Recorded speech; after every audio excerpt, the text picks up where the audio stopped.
Ubucuruzi n'inganda mu iterambere. Ubucuruzi n'inganda mu iterambere ni ikiganiro mugezweho na Minisiteri y'Ubucuruzi n'Inganda. Kibagezaho ibikorwa byose bifatiye kuri iyo minisiteri nk'urwego rushyiraho politiki, amategeko ndetse n'amabwiriza bigamije guteza imbere ubucuruzi n'inganda. Kibagezaho kandi amakuru ku bikorwa binyuranye by'iyo minisiteri ndetse n'abafatanyabikorwa bayo.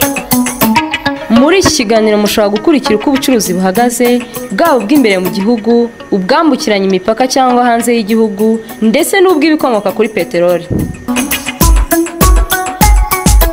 Ikiganiro ubucuruzi n'inganda mu iterambere kivuga ku bucuruzi buciriritse bw'abanyamyuga n'abanyabukorikori, gitinyura abantu guhanga umurimo, ubucuruzi bw'inganda nto n'iziciriritse, ubw'inganda nini zihakaza abantu benshi, gushakira amasoko umusaruro ndetse n'amategeko agamije guteza imbere ubucuruzi no kurengera abaguzi.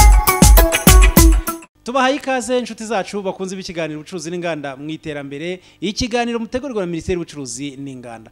Kuri uyu mugoroba turaganira kuri gahunda ya Made in Rwanda. Iyi gahunda yo gushyigikira gukoresha ibikorerwa mu Rwanda, ariko uyu munsi noneho turaganira ku myenda. Abanyarwanda bakambara imyenda idodewe mu Rwanda, bakihesha agaciro, bagenda bashyira hirya caguwa imyambaro iba yarambawe n'abandi, rimwe na rimwe ugasanga itujuje n'ubuziranenge. Ni mu kiganiro ubucuruzi n'inganda mu iterambere, mukaba muri kumwe na Vincent Makaniye ukibagezaho. Ubucuruzi n'inganda mu iterambere.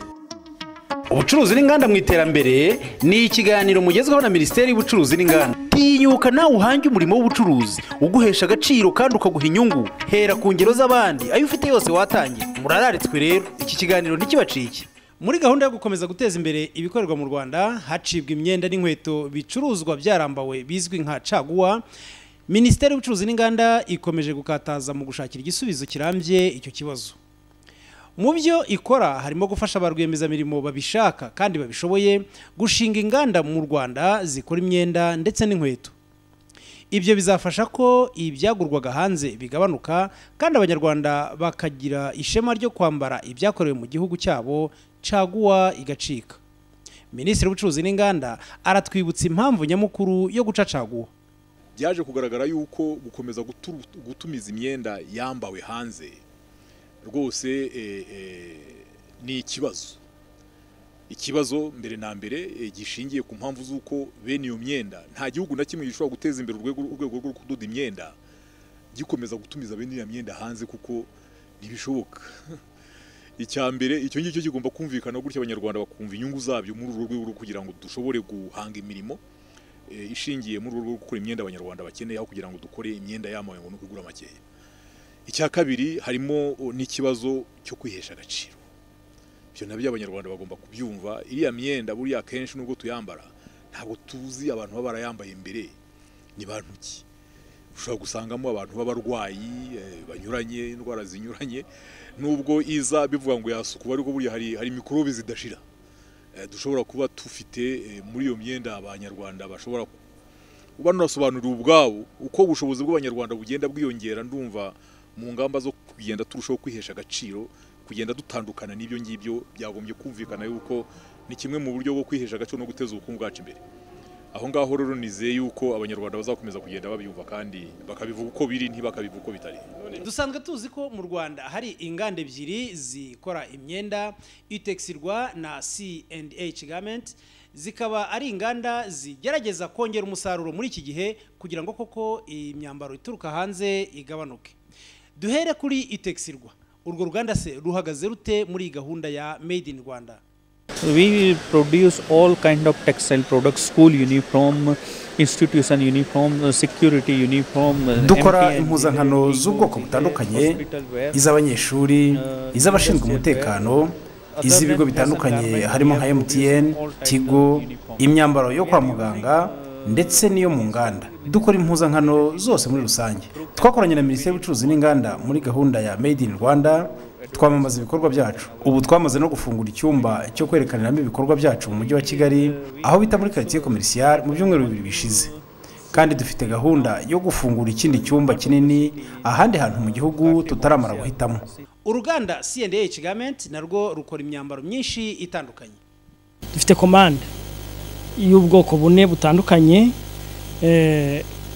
yo mu gihugu cya US and China. komande ya mbere dufite ni nakakajire mubona. Utu tujire twambarwa n'abantu bakora muri construction field, police na mu bantu bakora mu bintu by'amabuye y'agaciro US.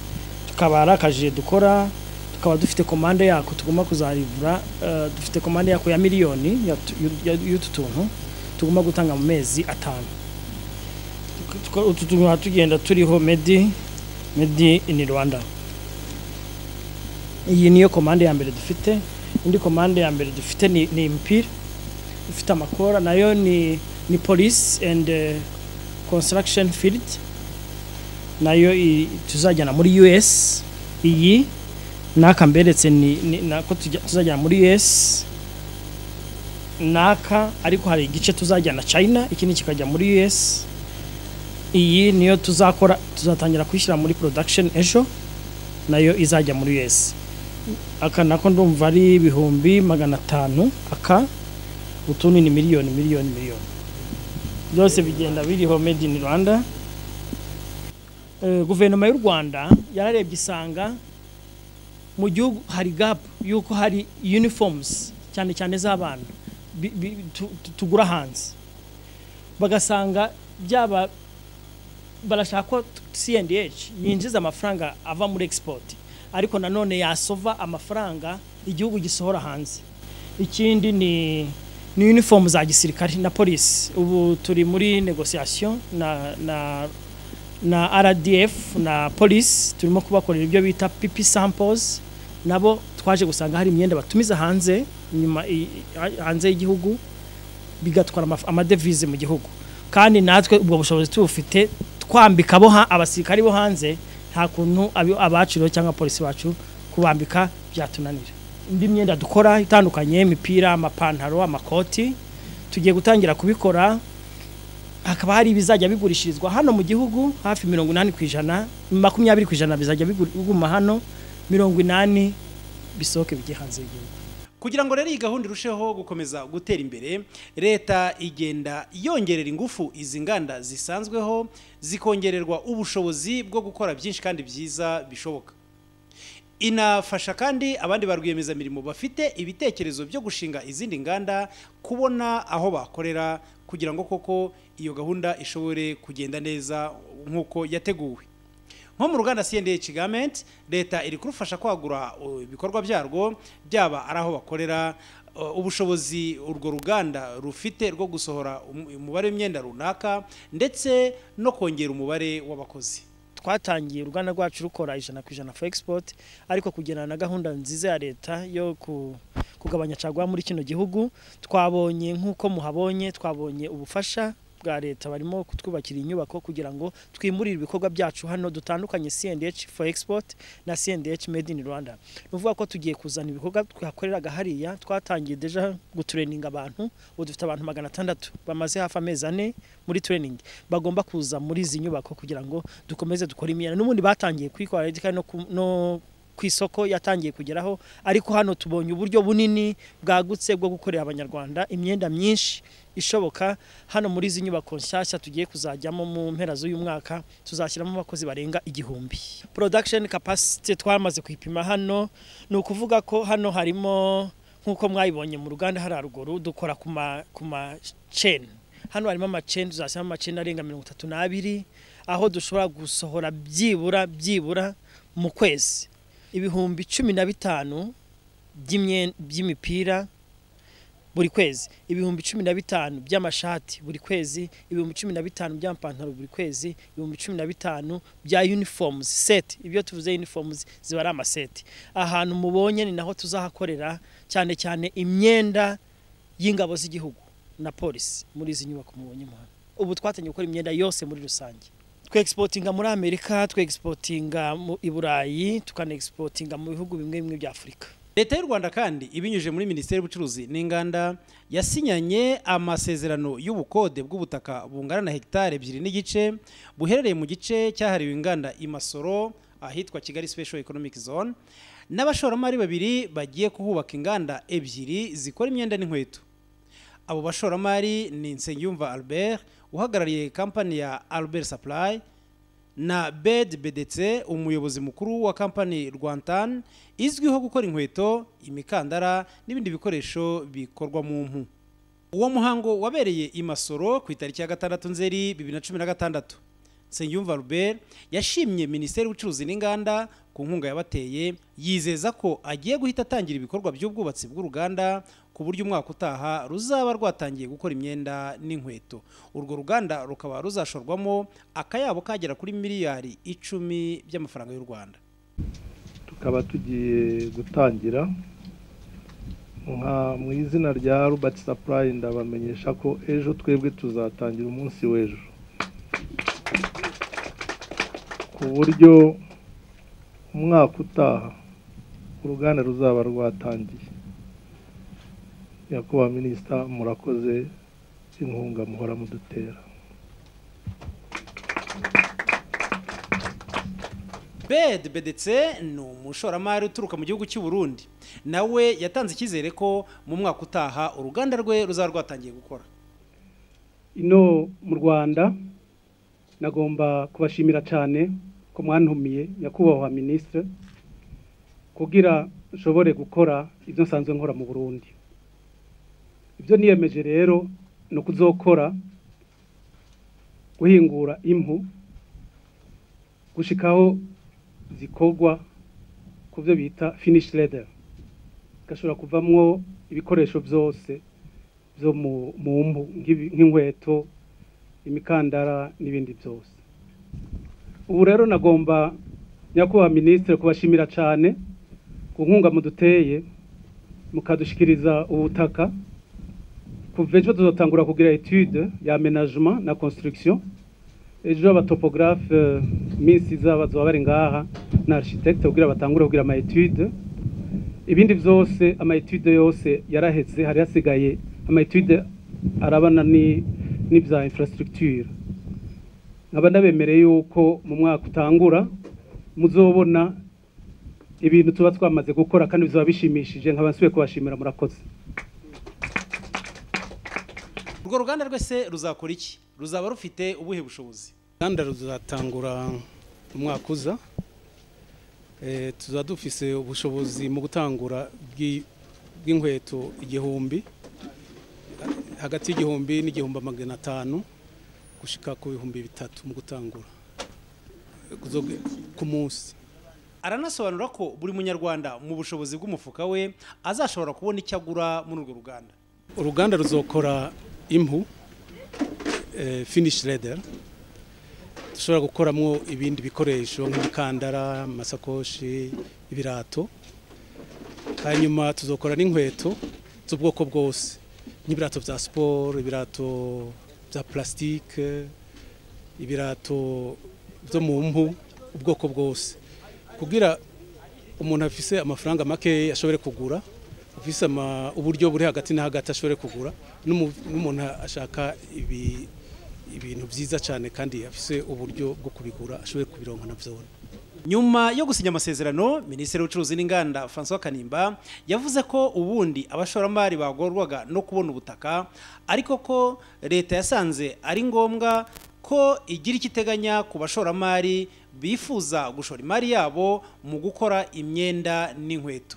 Nibwo rero leta yishyuye ubutaka bugera kuri hegitari 5 arizo zafashweho izahawe aba bashoramari twavugaga. Kwinjira muri programu ya guverinoma y'u Rwanda yo guteza imbere inganda zikora imyenda n'izikora inkweto, mu mugambi mu by'ukuri muremure dufite wo guteza imbere izo nganda, ari nako tugenda dusezera ku myenda ya caguwa.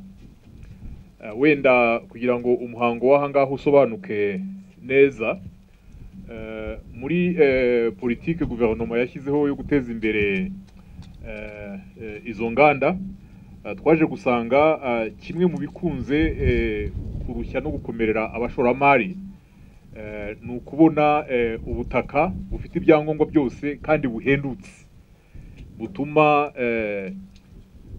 aho kugira ngo batakaza amafaranga menshi cyane mu kugura ubutaka, ishoramari ryabo rijye mu mamashini, rijye mu gushakisha ibindi byangombwa kugira ngo batangire gukora. Guverinoma rero yemeye gushaka uburyo twaborohereza. Ikibazo cyane kinini dufite ubutaka bugenewe inganda dufite buri ahangaha muri special economic zone. Ubutaka bw'ahangaha mu by'ukuri burahenda. Metero kare igura ibihumbi 43 by'amafaranga y'u Rwanda. Washyira kuri hegitare ni metero kare ibihumbi 10. Ubwo kugura ikibanza cya hegitare birasaba miliyoni 430. Murumva yuko mu by'ukuri n'amafaranga menshi. N'amafaranga menshi cyane. Guverinoma rero yemeye mu ngengo y'imari ya Minisiteri y'Ubucuruzi n'Inganda ayo mafaranga kuyashaka tukagura ubwo butaka muri PEZ kugira ngo noneho dushobore kuzabaha abashoramari bubaka inganda zijyaho zo gukora imyenda, zo gukora inkweto, noneho tukazagirana amasezerano y'ukuntu ayo mafaranga bazayishyura leta ku gihe cy'imyaka 20 kugira ngo tuborohereze be kugira imvune nini cyane mu myaka ya mbere igihe bazaba bakeneye gutanga amafaranga menshi kugira ngo bashobore gukora. Minisitiri Kanimba kandi aranahamagarira abandi bashoramari bifuza kwinjira muri uru rwego rwa business ko umwanya uhari. Nagira ngo ntimuze gutekereza yuko gushyira mu bikorwa gahunda yo gukora imyenda nyuma yaho guverinoma itangiye kugaragaza politike yayo, ntabwo ubu ngubu ari bwo tubitangiye. Mu by'ukuri hari inganda zari zisanzweho,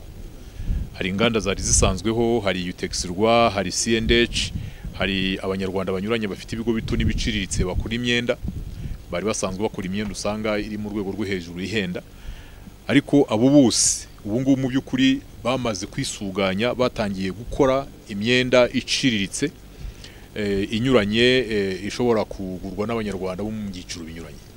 Ariko birumvikana iyi porogaramu kugira ngo izagere ku ntego yo kuvuga ngo dufite inganda zishobora kwambika abanyarwanda bose ku buryo gukomeza gutumiza hanze si ikintu byaba bitakiri ngombwa. Kugira ngo tuyigereho birasaba yuko hajyaho inganda nyinshi mu Rwanda. Muri iyo porogaramu rero dufite n'akazi ko gukangurira abashoramari bashyashya no gukomeza gukurura abanyamahanga kugira ngo bashore imari mu nganda zikora imyenda, mu nganda zikora inkweto. Uyu muhango w'uyu munsi rero uri muri iyo porogaramu cyane cyane yo gukurura abashoramari bashya mu ngengo y'imari y'uyu mwaka turimo. Minisiteri y'Ubucuruzi n'Inganda yemerewe ingengo y'imari yo gufata ubutaka hano muri Kigali Special Economic Zone hegitare 5 ku buryo umushoramari waza wihuta tubwira yuko keneye rwose ahantu ho gukora ku buryo bwihuse, byakwihuta ntaruhe ngo atakaze igihe ajya gushakisha hirya no hino ubutaka bwo gukoreraho. Abanyamwuga b'abadozi nabo abatuzi nk'abatayeri nabo muri gahunda ntibibagiranye. Bose iyi porogaramu mu by'ukuri irabareba. Abatayeri bo mu Rwanda ngira ngo murabizi twagiranye ibiganiro nabo byinshi cyane mu minsi ishize ukuntu bakwishyira hamwe nabo bagakora imyenda ku buryo bworoshye biciye mu mashyirahamwe yabo.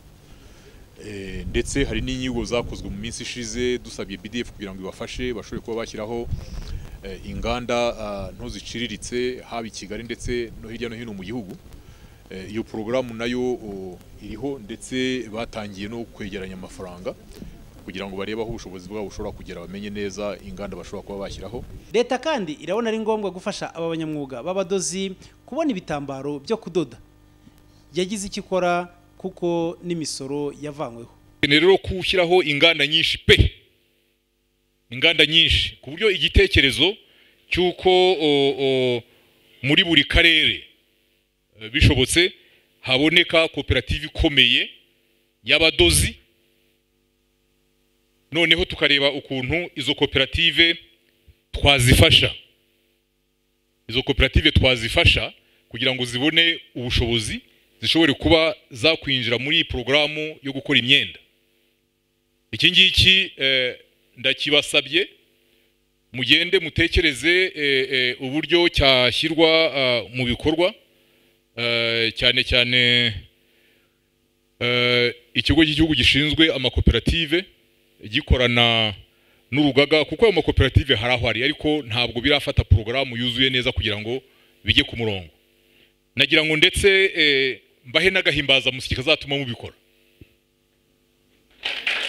Ejo bundi mu nama ya leta twafashe icyemezo cyuko uruganda rwose rukora imyenda mu Rwanda rugiye gukurirwaho imisoro ku bintu byose batumiza hanze kugira ngo bakorere abanyarwanda imyenda myiza kandi ku biciro biciriritse. Murumva iyo koperative y'abadozi narwo buriya ruba wabaye uruganda rukora imyenda.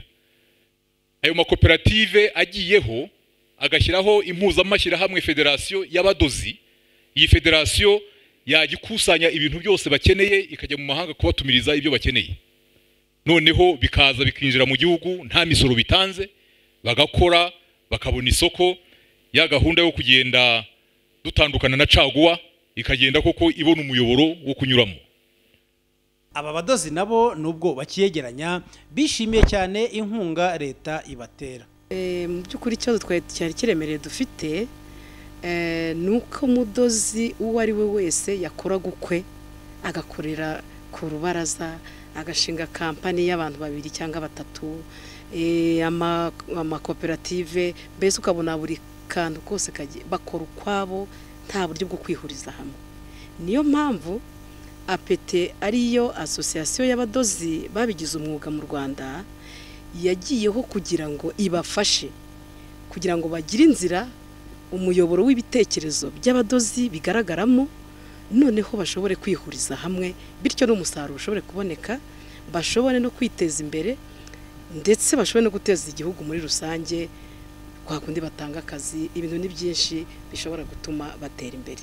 Njewe ikintu cyoma nk'ubutumwa natanga, njewe ndasaba abatahiri barimo bakurikirana iki kiganiro cyangwa babyumva, hari abumva yuko wenda ari ibihuha nyamara ko iki kintu gishobora kuzashyirwa mu bikorwa. Nkaba nkangurira abantu rwose kwitabira iki gikorwa, kandi naho waba wenda uri nge nabwiye ko navuye mu ntara y'Iburasirazuba, intara yari yose waba urimo iki gikorwa kirakureba kuko hari n'andi makampani ugize ugashoramo umugabane, ugashoramo ibitekerezo kandi ukaba wabasha kukugirira akamaro. Usibye wenda n'abateri ba hano mu Rwanda n'abandi bo hanze tuzabakira kuko turashaka gukora ikintu, turashaka kubaka izina rikomeye rizava hano muri Kigali rikagenda no kumera y'isi.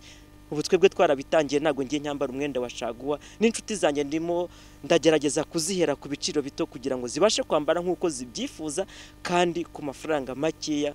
Ndumva byanga bikunda intego yacu izagerwaho. Nkaba nakangurira abagenzi banjye kuza kugira ngo twifatanye tubashe gukora ikintu cyiza, kuko n'igihugu cyacu, ubuyobozi bw'igihugu buradushyigikiye kandi ndahamya neza yuko imvugo ariyo ngiro. Niyo gahunda twese tugenderaho nk'abanyarwanda, kandi tugomba kwihesha agaciro tuva muri caguwa zifite ubuheri n'ibindi bidasobanutse. Made in Rwanda rero ni gahunda y'igihugu, abanyarwanda twese turasabwa kuyitabira. Nshuti zacu bakunze b'ikiganiro ubucuruzi n'inganda mu iterambere mutegurirwa na Minisiteri y'Ubucuruzi n'Inganda, ngibi ibyo twabateguriye mu kiganiro cy'uyu munsi. Ikiganiro kibanze ku kuvuga ku bijyanye na gahunda ya Made in Rwanda, gahunda irebana n'imyenda, aho leta yifuza ko abanyarwanda bakambara imyenda ikorewe mu Rwanda, itumizwa hanze ikaba mike, ndetse ya gahunda ya caguwa yo ndetse ikagenda inashira buhoro buhoro kuko abanyarwanda bagaterwa ishema no kwambara imyenda yiwabo. Tubashimire rero mwebwe mwese mwadukurikiye muri iyi minota y'iki kiganiro. Tubararikira ikiganiro cyo ku cyumweru gitaha ni ku isaha nk'iyi. Byari ikiganiro ubucuruzi n'inganda mu iterambere, mukaba mwari kumwe na Vincent Makaniye usanzwe akibagezaho.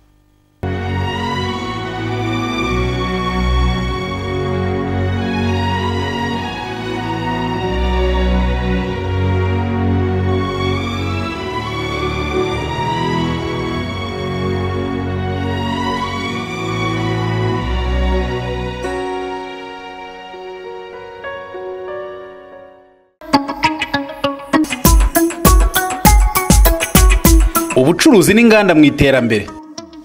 Ubucuruzi n'inganda mu iterambere ni ikiganiro mugezweho na Minisiteri y'Ubucuruzi n'Inganda. Kibagezaho ibikorwa byose bifatiye kuri iyo minisiteri nk'urwego rushyiraho politiki, amategeko ndetse n'amabwiriza bigamije guteza imbere ubucuruzi n'inganda. Kibagezaho kandi amakuru ku bikorwa binyuranye by'iyo minisiteri ndetse n'abafatanyabikorwa bayo. Muri iki kiganiro mushobora gukurikira uko ubucuruzi buhagaze, bwaba ubw'imbere mu gihugu, ubwambukiranya imipaka cyangwa hanze y'igihugu ndetse n'ubw'ibikomoka kuri peteroli. Ikiganiro ubucuruzi n'inganda mu iterambere kivuga ku bucuruzi buciriritse bw'abanyamyuga n'abanyabukorikori, gitinyura abantu guhanga umurimo, ubucuruzi bw'inganda nto n'iziciriritse, ubw'inganda nini zihakaza abantu benshi, gushakira amasoko umusaruro ndetse n'amategeko agamije guteza imbere ubucuruzi no kurengera abaguzi.